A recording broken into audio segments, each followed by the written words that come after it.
ہر جگہ ذکر امام ہوا. ہم نے ایسے ایسے کونوں میں بیٹھ کر امام کا ذکر کیا, امام کے غم میں آنسو بہائے کہ خود ہم حیران تھے, اس لیے کہ جانتے ہیں کہ جس کونے میں, جس جگہ پر ذکر امام علی مقام ہوتا ہے, جہاں بیٹھ کر امام کے غم میں آنسو بہائے جاتے ہیں, وہ تمام مقامات چنے ہوئے ہیں. تو اس سال ہمیں اندازہ ہوا کہ پروردگار عالم کہاں کہاں اس ذکر کو کروانا چاہ رہا تھا.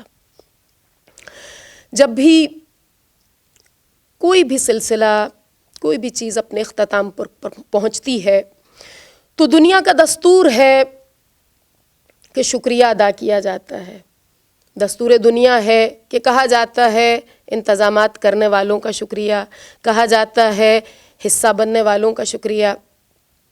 لیکن مجھ جیسی حقیر, مجھ جیسی چیز جب ایک مرتبہ تصور بھی کرتی ہے کہ آپ میں سے کسی کا یا باب المراد کی انتظامیہ کا شکریہ ادا کروں, تو یہ احساس دل میں شدید ہو جاتا ہے کہ میں ہوں کون, کس حیثیت میں آپ میں سے کسی کا بھی شکریہ ادا کروں. آپ کا شکریہ وہ بی بی ادا کرے جس نے اپنے لال کو چکیاں پیس پیس کر پالا تھا. آپ کا شکریہ وہ نبی خدا ادا کریں جنہوں نے اپنی بیٹی سے وعدہ کیا تھا کہ ایک ایسی قوم ہوگی جو اس نام کو زندہ رکھے گی. میں تو فقط ہاتھ پھیلا کر, جھولی پھیلا کر آپ سب کو دعائیں دے سکتی ہوں کہ پروردگار عالم آپ سب کو اتنا نوازے کہ آپ کی جھولیاں کم پڑ جائیں. پروردگار باب المراد کو اتنا نوازے کہ یہ دنیا بھر میں جس طرح علم و حکمت کو بانٹ رہے ہیں تا قیامت بانٹتے رہیں, ان کی نسلوں کو یہ فیض ملتا رہے. اور اس ادارے سے بہت سے ایسے لوگ منسلک ہیں کہ میں اور آپ ان کو جانتے بھی نہیں, جن کی کوششیں اس میں شامل ہیں. اور آج وہ سامعین, وہ بیبیاں جو گھروں میں بیٹھ کر اس ذکر کو سنتی رہیں, آپ کی خدمت میں عرض کروں گی کہ آپ تک اس ذکر کو پہنچانے کے لیے جتنی محنت کی گئی, یہ 5-7 لوگ جو یہاں بیٹھ کر اس ذکر کو آپ تک پہنچانے کا انتظام کرتے رہے, خود آپ کو اندازہ نہیں کہ کتنی مشکلوں سے گزرتے رہے. اس لیے کہ وبا کے ان ایام میں خود اپنے آپ کو محفوظ رکھنا, اس امام بارگاہ کو محفوظ رکھنا اور ایک دوسرے کی جان کی حفاظت کرنا کہنے کو آسان سی بات نظر آتی ہے, لیکن اس میں جتنے مراحل کا خیال رکھنا پڑا اس کے لیے یقیناً یہاں کا ایک ایک فرد مبارکباد کا مستحق ہے. اور وہ لوگ جو گھروں میں بیٹھ کر یہ سوچتے رہے کہ آپ کو اس امام بارگاہ میں آنے نہیں دیا گیا, میں ہاتھ جوڑ کر عرض کروں کہ ہم میں سے ایک ایک نے آپ کو یاد کیا. خدا جانتا ہے ہم نے آپ کی کمی محسوس کی, خدا جانتا ہے ہم میں سے ہر ایک کی نظریں آپ کو ڈھونڈتی رہیں, لیکن ہم سب کے حق میں یہی بہتر تھا کہ قانون کی پاسداری کرتے ہوئے, صحت کے اصولوں کی پاسداری کرتے ہوئے اس سال عزاداری اس نئے طریقے سے منعقد ہو سکے. پروردگار عالم کی بارگاہ میں دعا گو ہوں کہ پروردگار عالم آپ سب کو روشن چہرے کے ساتھ روز قیامت بی بی کی بارگاہ میں ایسے داخل فرمائے کہ خود بی بی بڑھ کر آپ کا استقبال کریں. میری بی بی خود آپ کو وہ جزا دیں جس کی آپ مستحق ہیں. مجھ جیسی ناچیز فقط ہاتھ جوڑ کر یہ وعدہ کرتی ہے کہ آپ سب میری دعاؤں میں شامل رہیں گے, اور یہ درخواست کہ مجھے بھی اپنی دعاؤں میں شامل رکھیے گا. درود پڑھ دیجئے.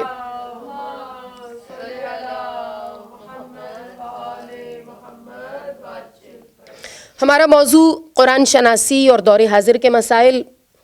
پہلے بھی بار بار عرض کر چکی ہوں کہ اتنا وسیع موضوع ہے, سیکھنے کو اتنا کچھ ہے کہ یہی احساس رہا ہے پہلے دن سے کہ موضوع کا حق ادا نہیں ہو سکے گا. اور آج آپ کی خدمت میں پھر اعتراف کرتی ہوں کہ کچھ نہ کہہ سکی. یہ موضوع اتنا وسیع ہے, شرمسار ہوں, شرمندگی کا اظہار کرتی ہوں کہ اس موضوع کا حق نہیں ادا کر سکی. لیکن آپ کے جوش ایمانی سے, آپ کے دلوں میں جو محبت الہی ہے, آپ کے دلوں میں جو محبت محمد و آل محمد ہے, اس پر مجھے پورا یقین ہے کہ آپ میری اس ادھوری سی گفتگو سے وہ نتیجے اپنے لیے حاصل کریں گی جو ہونے چاہیے. میں فقط اشارہ کرتی رہی کہ قرآن کو پہچاننے کی ضرورت ہے، قرآن فہمی کے شعور کو ابھارنے کی ضرورت ہے۔ میں جانتی ہوں کہ آپ سب اب اس کام کی خود تکمیل کریں گی۔ آج کی حد تک بس اپنی گزارشات کو اختتام پر پہنچاتے ہوئے گفتگو کا خلاصہ آپ کی خدمت میں عرض کروں کہ یہ وہ کتاب ہے جسے پروردگار عالم نے میری اور آپ کی ہدایت کے لیے آخری الہامی کتاب بنا کر بھیجا ہے۔ قرآن کتاب نور ہے، قرآن مومن کے دل کا سرور ہے، قرآن ظلمتوں میں روشنی کی کرن ہے، قرآن فرق عالم پر احدیت کی شکن ہے، قرآن ظلمتوں میں ایسی کرن ہے کہ جہاں جہاں ہم بھٹکتے ہیں قرآن ہمارے لیے مینارہ نور بن جاتا ہے۔ یہ وہ کتاب ہے کہ جسے پروردگار عالم نے بھیج کر خود ناز کیا، وہ خود فخر سے فرماتا ہے لا ریب فی، اس کتاب میں کوئی ریب ہی نہیں، کوئی شک ہی نہیں۔ پھر یہ وہ کتاب ہے، ہم جانتے ہیں دنیا والے کتابیں لکھتے ہیں پھر خود ہی احساس کرتے ہیں تو کہہ دیتے ہیں اس کتاب میں کوئی کمی رہ گئی ہوگی، اس کتاب میں کچھ رہ گیا ہوگا، اور خود کہتے ہیں کہ ہم کوشش کریں گے اگلے ایڈیشن میں اس چیز کو شامل کر لیں۔ پروردگار عالم بڑے فخر سے اعلان کرتا ہے، وہ یہ فرماتا ہے کہ اس کتاب میں کوئی شک نہیں، کوئی کمی نہیں، کوئی کجی نہیں، اور پھر وہ فرماتا ہے کہ اس کتاب میں دنیا کا ہر خشک و تر موجود ہے، کوئی چیز ایسی نہیں جو اس کتاب مقدس میں موجود نہ ہو۔ پروردگار عالم نے اپنے بندوں کی ہدایت کا ایسا مکمل انتظام کیا ہے کہ میں اور آپ اس کتاب کو پڑھتے رہیں، اس کے فیض ہم پر ایسے کھلتے رہیں گے کہ خود میں اور آپ حیران رہ جائیں گے۔ اور پھر وہی بات کہ خود سے نہیں کہہ رہے، نہج البلاغہ میں میرے اور آپ کے آقا علی مرتضیٰ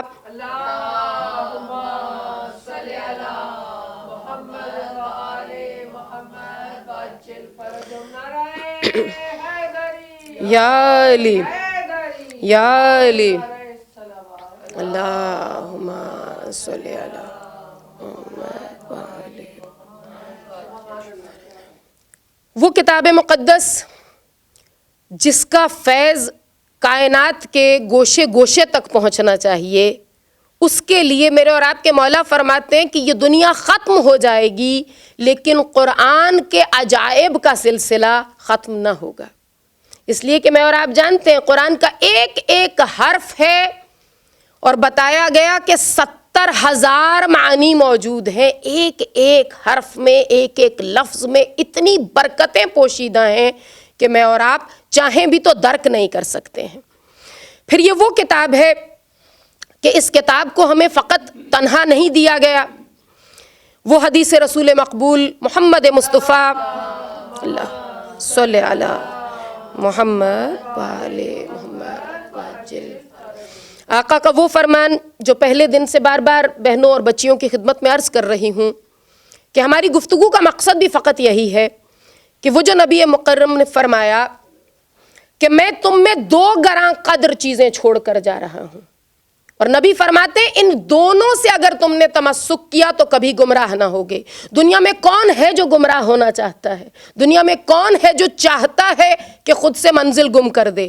جب نبی نے بتلا دیا کہ ان 2 چیزوں کا دامن تھام لو، ان سے تمسک کر لو تو کبھی گمراہ نہ ہوگے، اس سے واضح ہمیں فرمان مل نہیں سکتا ہے۔ اور آپ جانتی ہیں یہ وہ حدیث ہے جو تواتر کے ساتھ کتب احادیث میں موجود ہے، فقط ہمارے ہاں موجود نہیں ہے بلکہ برادران اہل سنت کے ہاں، مسلمانوں کے تمام مکاتب فکر کے ہاں یہ حدیث موجود ہے۔ اتنی بین دلیل ہے یہ میرے اور آپ کے لیے کہ کیوں مجھے اور آپ کو قرآن اور رسول کی اطرت اہل بیت کو تھام کر رکھنا ہے، کیونکہ نبی نے فرما دیا اگر انہیں تھام لیا کبھی گمراہ نہ ہوگے، اور یہ کبھی ایک دوسرے سے جدا نہ ہوں گے یہاں تک کہ حوض کوثر پر نبی مکرم کے پاس پہنچ جائیں گے۔ اب یاد دہانی گفتگو کے آغاز میں کرائی تھی کہ آیت اللہ تقی بہجت اعلی اللہ مقامہ، انہوں نے فرمایا کہ جن کے پاس قرآن نہیں ہوتا ان کے پاس اطرت بھی نہیں ہوتی، اور جن کے پاس اطرت نہیں ہوتی ان کے پاس قرآن بھی نہیں ہوتا۔ وہی بات کہ جب نبی مکرم نے فرما دیا تو ایسا ہو ہی نہیں سکتا کہ کسی کے پاس ایک چیز ہو اور اس کو پوری ہدایت مل جائے۔ جس کے پاس قرآن ہے اور محمد و آل محمد نہیں ہے، دامن اہل بیت نہیں ہے، اس کے پاس بھی ہدایت ادھوری ہے۔ جس کے پاس فقط اہل بیت ہے، قرآن نہیں ہے، اس کے پاس بھی ہدایت ادھوری ہے، اس لیے کہ قرآن و اہل بیت کا ساتھ نبی نے بتایا ہے، ہمیں انہیں ساتھ لے کر چلنا ہے۔ اور اسی لیے ہم یہاں بیٹھ کر سیکھتے رہے کہ کس طرح ذکر خدا اور ذکر محمد و آل محمد کے ساتھ ساتھ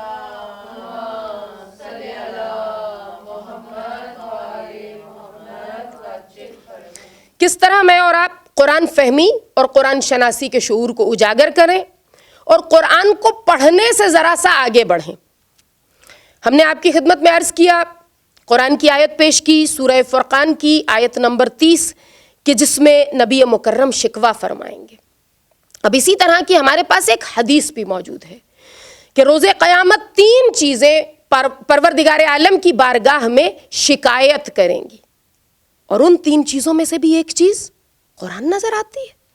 اور حیرت اس بات پر ہوتی ہے کہ ہمارے ہاں تو معاشروں میں قرآن پڑھا جا رہا ہے، ہمارے ہاں قرآن کو حفظ کرنے والے موجود ہیں، قرآن کی قراءت کرنے والے موجود ہیں، قرآن کو پڑھنے والے موجود ہیں۔ تو غور کرنے کی بات یہ ہے کہ اگر اتنا کچھ کرنے کے بعد بھی یہ بھی ان چیزوں میں شامل ہے جو پروردگار کے حضور شکوہ کرنے والی ہیں چیزیں، تو اس کا مطلب ہے کہ ہم حق ادا نہیں کر رہے ہیں۔ میں اور آپ قرآن پڑھتے ضرور ہیں، لیکن کہیں نہ کہیں کوئی کمی ہے جسے پورا کرنے کی ضرورت ہے۔ اور ہم اور آپ جانتے ہیں کہ بار بار ہم سیکھ رہے ہیں کہ قرآن کو پڑھنا پہلا قدم ہے۔ میرے اور آپ کے چھٹے امام جعفر صادق علیہ السلام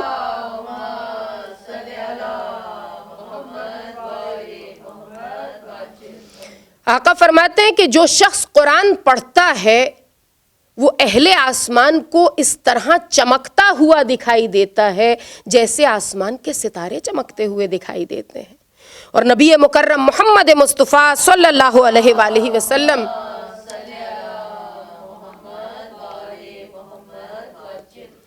میرے اور آپ کے آقا فرماتے ہیں کہ جس گھر میں بھی رات کے وقت قرآن کی تلاوت ہوتی ہے وہ گھر آسمان والوں کو ایسے چمکتا ہوا نظر آتا ہے جیسے زمین والوں کو آسمان کے ستارے چمکتے ہوئے نظر آتے ہیں۔ تو قرآن کی تلاوت ہر گھر میں ہونا پروردگار عالم کا کرم ہے کہ ہمیں یہ سعادت نصیب ہو جاتی ہے۔ لیکن اب مجھے اور آپ کو آگے بڑھنا ہے، مجھے اور آپ کو حاملین قرآن میں شامل ہونا ہے، عاملین قرآن میں شامل ہونا ہے، قرآن رکھنے والوں میں جن کے پاس قرآن ہے۔ اور پھر اشارہ کرتی ہوں بچیوں کے لیے کہ جب میرے اور آپ کے پاس کوئی دنیا کی دولت ہوتی ہے تو نظر آتا ہے نا کہ دولت مند ہیں، لباس اچھا ہو جاتا ہے، اطوار بدل جاتے ہیں، کہیے تو یوں کہوں کچھ ایسی تبدیلیاں آ جاتی ہیں جو آنی نہیں چاہیے، انداز بدل جاتے ہیں، غرور آ جاتا ہے۔ اچھا، کچھ ایسی چیزیں ہیں جو دنیا میں مل جائیں تو میں اور آپ دکھاتے فخر نہیں کرتے، اپنے انداز سے بتاتے فخر نہیں کرتے۔ تو جب میرے اور آپ کے پاس قرآن ہے تو معلوم کیوں نہیں ہوتا کہ قرآن ہے ہمارے پاس؟ ہماری چال اگر دنیا کے کسی مال کے ملنے سے، دنیا کی کسی چیز کے ملنے سے بدل جاتی ہے تو قرآن کے ملنے کے بعد چال کیوں نہیں بدلی ہے، رفتار کیوں نہیں بدلی ہے، عمل کیوں نہیں بدلتا ہے کہ پتہ چلے کہ یہ قرآن والے ہیں۔ جب لباس دنیا کا مال آنے سے بدل جاتا ہے تو قرآن جن کے پاس ہے ان کے لباس میں، ان کے رہن سہن میں، ان کی بول چال میں تبدیلی کیوں نہیں آتی ہے؟ اور پھر میں اور آپ فخر سے کیوں نہیں کہتے ہیں کہ ہم قرآن والے ہیں، ہم وہ ہیں جنہیں ہدایت مل چکی؟ پروردگار عالم کے حبیب نے میرے اور آپ کے لیے وہ فرمان پہنچا دیا ہم تک کہ مجھے اور آپ کو اس کے بعد کسی اور چیز کی ضرورت نہیں ہے۔ نبی فرماتے ہیں کہ میں تم میں 2 گراں قدر چیزیں چھوڑ کر جا رہا ہوں، بس ان سے تمسک کر لو۔ پہلے بھی آپ کی خدمت میں عرض کیا کہ تمسک کا مطلب ایسے پکڑنا ہے کہ اب دنیا کے حوادث آتے رہیں، دنیا کی زندگی گزرتی رہے اور میرے اور آپ کے ہاتھ سے قرآن اور اہل بیت کا دامن چھوٹنے نہ پائے۔ پروردگار عالم نے ہدایت کا وہ عظیم انتظام فرما دیا ہے کہ میں اور آپ اس کتاب کو پڑھتے رہیں اور اس کے خزانے میرے اور آپ کے سامنے کھلتے رہیں۔ ہم اور آپ پہلے دن سے کچھ عملی اقدامات سیکھ رہے ہیں، پریکٹیکل سٹیپ سیکھ رہے ہیں۔ آج چاہتی ہوں کہ اپنے تمام گزارشات کا خلاصہ پیش کروں اور اگر بہنیں اور بچیاں اسے نوٹ فرما سکیں میری خوش نصیبی ہوگی کہ سب سے پہلے تو یہ کہ اس کتاب کو پڑھنا ہے. پڑھنے کے لیے روزانہ ایک وقت مقرر کر لیجئے. اگر فقط یہ سوچیں گے پڑھ لیں گے تو ایسا نہیں ہوگا. ہم اور آپ جانتے ہیں کہ دنیا کی بھی پڑھائی کرتے ہیں تو کہا جاتا ہے وقت مقرر کر لیجئے. تو آپ کی خدمت میں عرض کروں کہ کسی بھی نماز کے وقت سے اسے مقرر کر لیجئے. یہ اس لیے آپ کی خدمت میں عرض کر رہی ہوں کہ نماز وہ عبادت ہے جو ہمیں اور آپ کو خداوند عالم کے اتنے قریب لے جاتی ہے کہ اسے مومن کی معراج کہا گیا ہے. نماز پڑھنے کے بعد مومن خدا کی رحمتوں کے حصار میں آ جاتا ہے.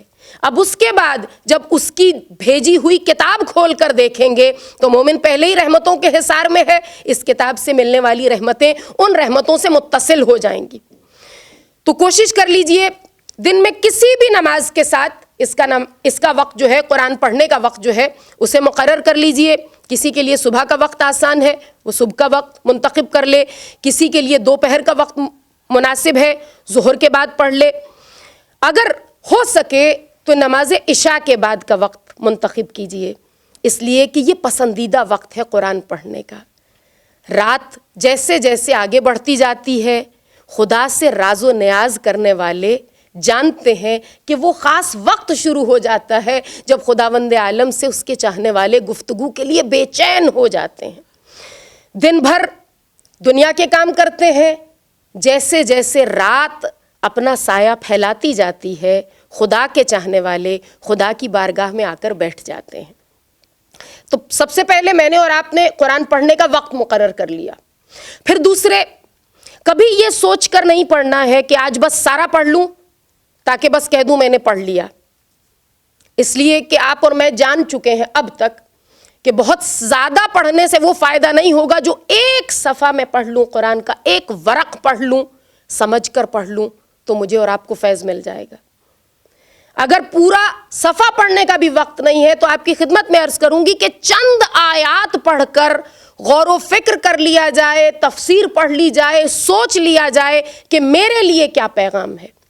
اور یہ پھر عرض کروں گی اپنی بہنوں اور بچیوں کی خدمت میں یہ ایک سوال ضرور پوچھئے گا اپنے آپ سے ہمیشہ قرآن پڑھنے کے بعد کہ آج میں نے اس سے کیا سیکھا میرے لیے کیا پیغام تھا. اور اب تک کی گفتگو میں اشارہ کیا کہ ایسا ہو نہیں سکتا ہے کہ میرا اور آپ کا پروردگار اگر ہم سے یہ کتاب پڑھوا رہا ہے ہم جانتے ہیں ہم خود سے نہیں پڑھتے ہیں یہ بھی توفیق الہی ہے. 2 رکعت کی نماز بھی میں اور آپ خود نہیں پڑھ سکتے ہیں. خدا نہ چاہے تو اس کے سامنے آ کر کھڑے بھی نہیں ہو سکتے ہیں. میری اور آپ کی مجال ہی نہیں ہے. تو جو کچھ بھی کار خیر کر رہے ہیں اس کی دی ہوئی توفیق سے کر رہے ہیں اس کی دی ہوئی عطا سے کر رہے ہیں. تو اب جب آ گئے ہیں اس کی بارگاہ میں تو جانتے ہیں میں اور آپ جانتے ہیں کوئی بلاتا ہے تو کچھ دینے کے لیے بلاتا ہے نا. آپ کی خدمت میں پہلے عرض کیا کہ ہمارے لیے فرمان ہے کہ قرآن دعوت الہی کا دسترخوان ہے. اب اس نے جب بلا لیا ہے دسترخوان پر تو کچھ دینے کے لیے بلایا ہے نا. تو میں نے اور آپ نے فقط سوچنا ہے کہ آج پروردگار عالم نے مجھے کیا دینا تھا. ہم اور آپ جانتے ہیں کہ کہیں کچھ مل رہا ہو اور ہم لے کے ہی نہ آئے. کوئی ہم سے پوچھے آپ کیوں نہیں لائے سب کو تو مل رہا تھا تو ہم کہیں گے ہمیں پتہ ہی نہیں تھا مل رہا تھا. کتنے افسوس کی بات ہوگی. بالکل ایسے ہی ہے کہ قرآن دینے کے لیے موجود ہے خدا دینے کے لیے آمادہ ہے. میں اور آپ بس پڑھ کے رکھ دیں کہ نہیں چاہیے ہی نہیں پڑھ لیا برکت لے لی. برکت ضرور ملے گی آپ کو بار بار عرض کر رہی ہوں برکت بھی ملے گی ثواب بھی ملے گا لیکن اس سے آگے بڑھیے وہ کچھ لینا ہے مجھے اور آپ کو جو میری اور آپ کی نسلیں سنوار دے میری اور آپ کی زندگیاں سنوار دے میرے اور آپ کے خون میں شامل ہو جائے. اور اپنی بچیوں سے اس لیے بار بار عرض کر رہی ہوں کہ روایت کے الفاظ ہیں کہ جو جوان جوانی میں قرآن کی تلاوت کرتا ہے قرآن اس کے گوشت اور خون کا حصہ بن جاتا ہے. اس لیے ماؤں کی خدمت میں عرض کرتی ہوں کہ اپنے بچوں سے بار بار کہتی رہیے کبھی یہ سوچ کر مطمئن نہ ہوئیے گا کہ قرآن پڑھ لیا. پہلے بھی اشارہ کیا تھا کہ ہمارے ہاں عموماً ایک جملہ کہا جاتا ہے فلاں بچے نے تو قرآن ختم کر لیا باقی کو پڑھایا جاتا ہے. وہ جس نے پڑھ لیا ہوتا ہے بعض گھروں میں افسوس کے ساتھ کہ عرصے قرآن کی تلاوت نہیں کرتا ہے وہ بچہ کہ بس پڑھ لیا ہے اس بچے نے. کبھی ایسا نہ ہونے دیجئے. آپ کا بچہ عمر کے کسی حصے میں بھی ہے بچے کو بٹھا کر کہیے کہ چند آیتیں پڑھ کر سنا دو ماں کا دل خوش ہو جائے گا. ہم اور آپ دنیا کی ترقی دیکھ کر خوش ہوتے ہیں اپنے بچے میں, ہم خوش ہوتے ہیں ہمارے بچے کے بہت اچھے مارکس آئے, ہمارے بچے نے بہت اچھے گریڈ لیے. بچے کی زبان سے کبھی قرآن سن کر دیکھیے گا, وہ سرور ملتا ہے کہ دنیا کی اور کسی چیز میں نہیں ملتا ہے. خصوصاً جوان بچوں کے ماں باپ سے عرض کرتی ہوں کہ بچوں سے جب کبھی وقت مانگے, جب کبھی آپ چاہیں کہ آپ کا بچہ آ کر آپ کے پاس بیٹھے, تو گفتگو اس طرف ضرور جانی چاہیے کہ لاؤ قرآن لے آؤ, قرآن دور ہے, فون پر نکال لیجئے. ضرور تقاضا کیجئے کہ آپ کا بچہ یا آپ کی بچی آپ کے سامنے قرآن کی تلاوت کرے, اس لیے کہ جتنا ہم ان کو قرآن کی طرف راغب کریں گے, یہ یقیناً میرے اور آپ کے اس دنیا سے جانے کے بعد بھی قرآن سے منسلک رہیں گے اور اس پیغام کو اپنی اگلی نسلوں تک پہنچائیں گے.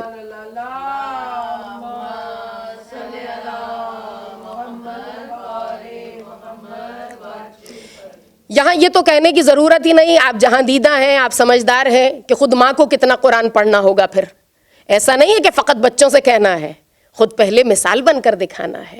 اگر بچوں سے وقت چاہیے کہ دن میں 1 دفعہ پڑھیں تو ماں پھر 2 دفعہ پڑھتی نظر آئے, یا جب ان سے 1 دفعہ بھی کہہ رہے ہیں, میں جانتی ہوں زندگی کی مصروفیات ہیں, تو آپ خود بھی قرآن سے ایسے انس کا, ایسی محبت کا اظہار کیجئے کہ آپ کے بچوں کو معلوم ہو کہ آپ کی زندگی میں قرآن کی اہمیت کیا ہے. فقط اس کو چومنے, اس کے غلافوں کو سینے, اس کو خوشنما بنانے پر انرجی صرف نہ کیجئے.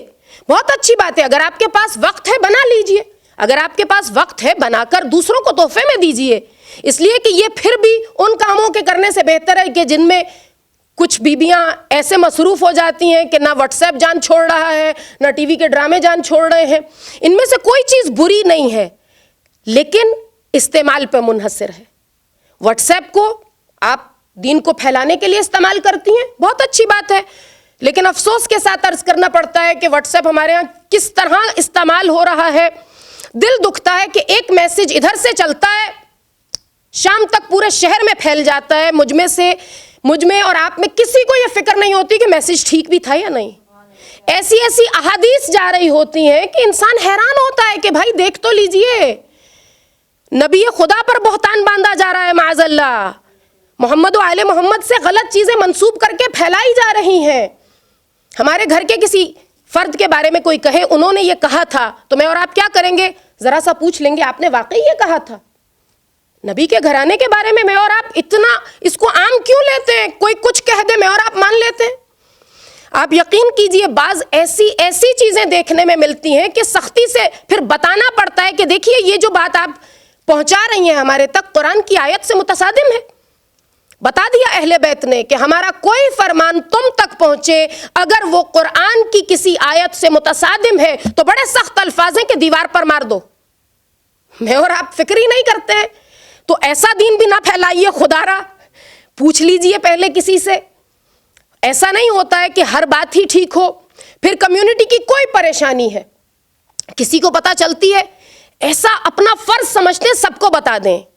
یاد رکھیے گا ایسے لوگوں کو فساد پھیلانے والا کہا گیا ہے. پھیلا رہے ہیں نا میں اور آپ, ہمیں کیا پتا بات کیا پتا بہت ہی چھوٹی سی ہو, کیا پتا ذرا سی غلط فہمی ہو, کیا پتا 2 لوگوں کی آپس میں چپکلش ہو, کسی نے اپنے دل کا غبار نکالنے کے لیے ایسا کیا ہو. میں اور آپ کیا کرتے ہیں, فلاں جگہ تمہیں پتا کیا ہوا, یہ جو کیا ہوا ہے نا, جو نہیں بھی ہوتا اس میں ڈال دیتا ہے. خدا را میں اور آپ اپنی اہمیت کو سمجھیں. ہمارے بارے میں کہا جاتا ہے کہ عورتیں ایسی بات کر دیتی ہیں, تو جب اتنا کہا جا رہا ہے تو میں اور آپ غور کیوں نہیں کرتے, کیوں ایسے یہ زبان چل جاتی ہے. میں اور آپ کیوں غور نہیں کرتے کہ ہمارے اعمال پروردگار کے حضور پیش ہونے ہیں. کیوں نہیں سوچتے ہیں کہ زندگی کا گزارا ہوا ایک ایک لمحہ ایسا ہے کہ مجھے اور آپ کو جواب دینا ہے. پھر ہم نے قرآن کا وقت مقرر کر لیا, قرآن کو سیکھنے اور سمجھنے کا ارادہ کر لیا. تیسرے نمبر پر آپ کی خدمت میں عرض کروں کہ مجھے اور آپ کو حاملین قرآن بننا ہے, عاملین قرآن بننا ہے, قرآن پر عمل کرنے والا بننا ہے. اچھا کہنے کو بڑا مشکل سا لفظ لگ رہا ہے, لیکن بچیوں کے لیے آسان کر کے کہوں کہ قرآن پر عمل کرنا مشکل تو نہیں ہے. قرآن کہتا ہے سچ بولو, اگر میں سچ بولنے لگوں میں قرآن پر عمل کرنے والی کہلاؤں گی. قرآن کہتا ہے دوسروں پر ظلم نہ کرو, میں دوسروں پر ظلم نہ کروں, قرآن پر عمل کرنے والی بن جاؤں گی. قرآن کہتا ہے صبر کرو, میں صبر کر لوں, قرآن پر عمل کرنے والی کہلاؤں گی.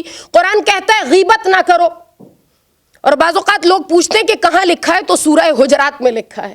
آپ کی خدمت میں عرض کر دوں، سورہ حجرات میں یہ موجود ہے. قوانین انسانی تمام سورہ حجرات میں موجود ہیں. ایسے سارے غیبت نہ کرو، ایک دوسرے کی ٹوہ نہ لگاؤ، تجسس نہ کرو، سورہ حجرات میں موجود ہے. کہیں سے کوئی خبر آ جائے تو تحقیق کر لیا کرو. ابھی جو آپ کی خدمت میں عرض کیا سورہ حجرات میں موجود ہے. اگر میں اور آپ قرآن پڑھیں تو اس عزم کے ساتھ ان پر عمل کریں گے کہ میں اور آپ قرآن پر عمل کر رہے ہیں، میں اور آپ خدا کی دی ہوئی تعلیمات پر عمل کر رہے ہیں. تو میں نے اور آپ نے یہاں تک کا سفر کر لیا، عاملین قرآن بننے کی کوشش کر لی.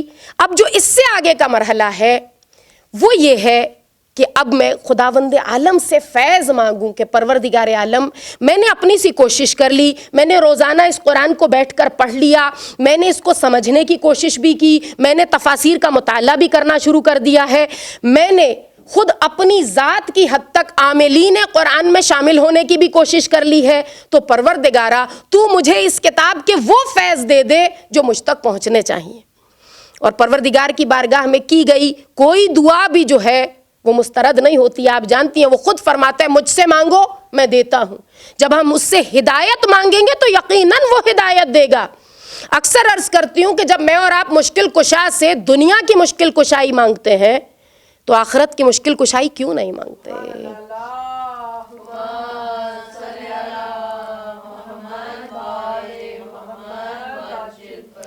میں اور آپ شیطان کے مقابلے میں مدد کیوں نہیں مانگتے؟ جب معلوم ہے کہ وہ بہکانے کے لیے موجود ہے تو کیوں نہیں کہتے کہ یا مشکل کشا مشکل حل کیجئے، یہاں آ کے مدد کیجئے کہ اب شیطان بہکانے نہ پائے؟ کیوں نہیں کہتے کہ یا علی زبان پر قابو نہیں رہتا ہے، کچھ نہ کچھ نکل جاتا ہے، کبھی کسی کی دل آزاری ہو جاتی ہے، کبھی غیبت نکل آتی ہے، کبھی جھوٹ نکل جاتا ہے زبان سے، تو یا علی مدد کیجئے آئندہ کبھی زبان سے ایسی چیزیں نہ نکلے. ایسا تھوڑی ہے کہ وہ مدد نہیں کریں گے، وہ فقط دنیا کی مدد کرنے کے لیے ہیں، وہ فقط آپ کو روزی دینے کے لیے، جاب دلوانے کے لیے، بچوں کے رشتے کرانے کے لیے ہیں. اس لیے کہ وہ مشکلیں تو فقط دنیا کی حد تک ہیں. خواہران عزیز، آخرت کی فکر کرنی ہے مجھے اور آپ کو اپنی قبر کا انتظام کرنا ہے. وہ اعمال جو میں اور آپ ساتھ لے کر جائیں گے، وہ دفتر جو روزے محشر کھلنے والا ہے، مجھے اور آپ کو اس کی فکر کرنی ہے. مجھے اور آپ کو اپنی قبر کی فکر کرنی ہے کہ ایسا نہ ہو کہ میری اور آپ کی قبر فقط مٹی کا ایک ڈھیر ہو. مجھے اور آپ کو اسے جنت کے باغوں میں سے ایک باغ بنانا ہے. مجھے اور آپ کو پل صراط سے گزرنا ہے. انتظام یہ کرنا ہے کہ جن کی تعلیمات پہ دنیا میں عمل کروں وہی پل صراط پر دامن تھام کر مجھے گزروا دیں، وہی میری وہاں مشکل کشائی کریں. پروردگار توفیق دے کہ میں اور آپ اپنی زندگیوں میں انہیں شامل کر سکیں. درود پڑھ لیجئے.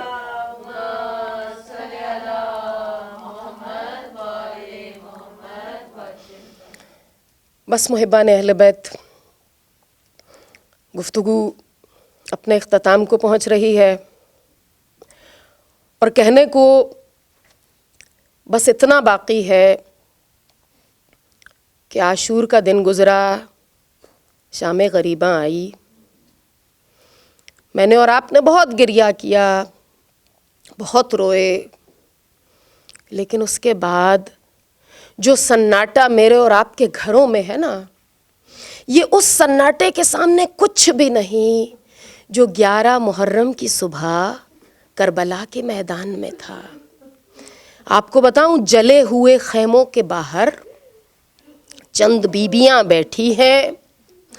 یہ بیبیاں کہ فقط ان کے دل نہیں زخمی، آپ جانتی ہیں دل زخمی ہیں، بیٹوں کو رو چکی ہیں، جوان بیٹوں کی میت پہ بین کر چکی ہیں، لیکن ان ماؤں کے تو جسم بھی زخمی ہیں. ارے ظالموں نے جب ان کے سر سے ردائیں چھینی ہیں، اہل حرم نے اتنی آسانی سے ردائیں نہیں دی تھیں. ظالموں نے نیزے کی انیاں چبھا چبھا کر ردائیں چھینی تھیں، ظالموں نے تازیانے مار مار کر ردائیں چھینی تھیں. اسی لیے تو راوی کہتا ہے ارے شام غریبہ میں وہ منظر کیسے بھولے، جب ہر بی بی کی چادر تو چھن گئی ہے لیکن فقط ایک بی بی کے سر پر چادر موجود ہے. آپ جانتی ہیں وہ کون بی بی ہے؟ وہ علی کی بیٹی ہے، وہ فاطمہ کی جائی ہے. ارے چادر چھینی جا رہی ہے، کوئی نیزہ چبھوتا ہے، کوئی تازیانہ مارتا ہے، لیکن بنت علی نے دونوں ہاتھوں سے چادر تھامی ہوئی ہے. ارے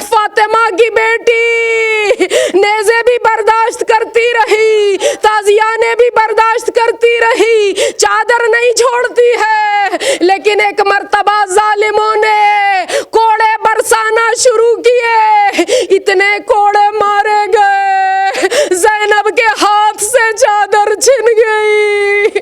عزادارو آواز دی یا عباس، واہ محمدہ، واہ غربتہ۔ رونے والو، 11 محرم کا دن ہے، کسی بی بی کے سر پر ردا نہیں ہے، ہر بی بی اپنے بال بکھرائے ہوئے، اپنا چہرہ چھپائے ہوئے اپنا پردہ بنا رہی ہے۔ جلتے ہوئے خیموں کا دھواں پھیلا ہوا ہے دشت میں، اور رونے والوں چند بچے سہمے ہوئے ماؤں کی گود میں بیٹھے ہیں۔ عزادارو، وہ بچے جو کل تک الاتش الاتش کی صدائیں بلند کر رہے تھے، راوی کہتا ہے اب اتنے خاموش بیٹھے ہیں۔ کوئی بچہ ماں سے پانی نہیں مانگتا ہے، کوئی بچہ شکایت نہیں کرتا ہے کہ ہمیں تماچے مارے گئے، کوئی بچہ یہ نہیں کہتا ہمارے خیمے جلائے گئے، ہمارا مال و اسباب لوٹ لیا گیا۔ اور رونے والوں، دنیا میں ان ایام میں مرنے والے کا سویم منایا جاتا ہے۔ عزادارو، جب سویم دنیا میں ہوتا ہے نا تو مرنے والا دفنایا جا چکا ہوتا ہے، مرنے والے کو کفن پہنایا جا چکا ہوتا ہے۔ میں اور آپ آج جن کا سویم منا رہے ہیں، نہ انہیں کفن ملا، نہ انہیں کوئی دفن کرنے والا تھا۔ کربلا کی سرزمین، سورج کی شعاعیں اور چند لاشیں نور کی طرح چمک رہے تھے۔ اور رونے والوں، یہ لاشیں دیکھنے والی بیویاں دور سے اپنے پیاروں کے لاشیں دیکھ رہی ہے، آنکھوں میں حسرت ہے، کاش کوئی انہیں بھی دفنا دے۔ لیکن عزادارو، کیا اتنا کہنا کافی ہے کہ شہداء کو کفن نہ ملا، شہداء کو دفن نہ کیا گیا؟ ارے اس لیے کہ انہیں تو ایسے لوٹا گیا کہ کفن دینا تو درکنار، وہ لباس تار تار جو میرے اور آپ کے امام کے جسم پر تھا، وہ لباس بھی لوٹ لیا گیا۔ آپ جانتی ہیں میرے امام نے اماں فضہ سے وہ لباس منگوایا اور ساتھ ہی کہہ دیا اماں ذرا دیکھیے گا میری بہن زینب کو خبر نہ ہو۔ رونے والوں، فضہ دامن میں چھپا کر لے چلی۔ بی بی زینب نے روک کر پوچھا اماں کیا لے جا رہی ہو؟ امام نے منع کیا ہے۔ فضہ خاموش کھڑی ہے۔ ارے زینب نے بڑھ کے دیکھا، دامن فضہ میں وہی کرتا ہے جسے فاطمہ زہرا سیتی جاتی تھی اور روتی جاتی تھی۔ زینب تڑپ کر کہتی ہیں اماں کہہ دیجئے میرے ماں جائے کا کفن لے کر جا رہی ہے، میرے بھائی کا کفن لے کر جا رہی ہے۔ اور رونے والوں، آپ جانتی ہیں امام نے اس لباس کہنا کو، اس پرانے لباس کو بھی پہننے سے پہلے مزید تار تار کیا تھا تاکہ کوئی اسے امام کے جسم اطہر سے نہ اتارے۔ لیکن ظالموں نے کیا کیا؟ ارے فقط وہ لباس نہیں اتارا ہے، ارے ہر چیز لے لی، یہاں تک کہ شام غریبہ میں ایک لوٹنے والا ذرا دیر سے پہنچا، خود کہتا ہے جب میں پہنچا سب کچھ لٹ چکا تھا۔ کوئی امام کی قبا لے گیا، کوئی عبا لے گیا، کوئی کمر کا پٹکا لے گیا، کوئی بدن سے کرتا لے گیا، سب کچھ جا چکا تھا۔ فقط امام کے ہاتھ میں ایک انگوٹھی کا نگینہ چمک رہا تھا۔ رونے والوں، آپ جانتی ہیں امام زخمی ہے، امام کی انگلیاں سوج چکی ہے۔ ظالم نے انگوٹھی اتارنے کی کوشش کی، انگوٹھی نہیں اترتی۔ اس ظالم نے ارد گرد نگاہ ڈالی، ایک ٹوٹی ہوئی تلوار کا ٹکڑا ارے فاطمہ کا لال، نبی کا نواسا، آج دنیا ہم سے لاشوں کی بے حرمتی کی بات کرتی ہے، آ کر دیکھو نبی کے نواسے کا لاشا، ظالم نے ایک انگوٹھی کی خاطر امام کی انگلی کاٹ لی۔ اجرکم اللہ، اجرکم اللہ۔ آپ خستہ تن ہیں، میں جانتی ہوں آپ تھکی ہوئی ہیں، لیکن رونے والوں بس اتنا یاد رکھیے گا، آپ اتنی تھکن کے باوجود بھی رو رہی ہیں تو کوئی تازیانے نہیں مار رہا، کوئی روک نہیں رہا۔ ارے جب کربلا میں زینب ہائے حسین کی صدا بلند کرتی تھی، ظالم تازیانے مارتے تھے، جب جب سکینہ روئی ہے شمر نے اتنے تماچے مارے۔ ارے اسی لیے تو زیارت ناہیہ میں میرے اور آپ کے زمانے کے امام فرماتے ہیں، میرا سلام ہو ان رخساروں پر جن کی رنگت مسلسل تبدیل ہوتی رہی۔ عزادارو بتاؤں آپ کو سکینہ کے رخساروں کی رنگت کیسے تبدیل ہوتی رہی؟ ارے پہلا تماچا ظالم نے مارا، رخسار سرخ ہوا ہوگا، ارے پھر تماچا مارا، رخسار نیلا ہوا ہوگا، ارے ظالم تماچے مارتے رہے، سکینہ کے رخساروں کی رنگت بدلتی رہی۔ اجرکم اللہ۔ رونے والوں 11 محرم کا دن، ارے قیامت شام غریبہ میں ختم نہیں ہوئی، ارے زینب کا امتحان تو شروع ہوا ہے۔ ارے ظالم چند رسیاں لے کر آئے، بیویوں کے بازو پسے گردن باندھے گئے، بچوں کے گلے باندھے گئے۔ ارے اب بچے جب اٹھتے ہیں تو صحیح طرح سے کھڑے نہیں ہو سکتے۔ آپ جانتی ہیں سکینہ اتنی کم سن ہے کہ جب کبھی بیویاں سیدھی کھڑی ہوتی ہیں، سکینہ ہوا میں معلق ہو جاتی ہے۔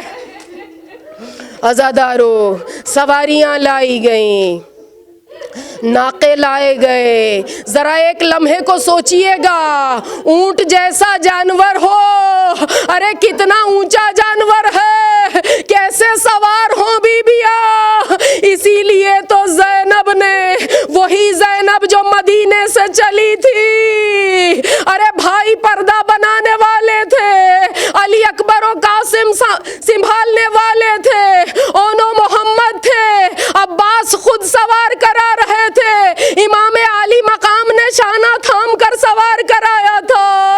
ارے وہ زینب جب 11 محرم کو سواری کی طرف بڑھتی ہے، نظرہ یمیناً و شمالاً، ارے کبھی دائیں دیکھتی ہے، کبھی بائیں دیکھتی ہے، رو رو کر کہتی ہے بھیا عباس آ جاؤ، علی اکبر آ جاؤ، قاسم آ جاؤ، آ کر پردہ بناؤ، آ کر ہمیں سوار کراؤ۔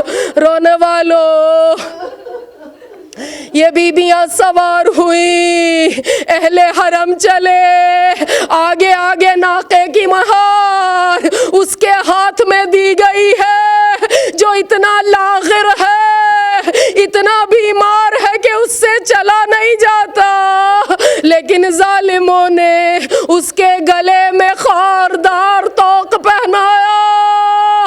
ارے وہ امام جس کے قدم ستون کعبہ تھے، ان قدموں میں بیڑیاں ڈالی گئی، ان ہاتھوں میں ہتھکڑیاں پہنائی گئی۔ امام چلے، یہ قافلہ لے کر ظالم مقتل سے چلے، ارے اب شہیدوں کے لاشیں نظر آئے، ہر بی بی بے چین ہو گئی، اپنے کو ناقے سے گرا دیا۔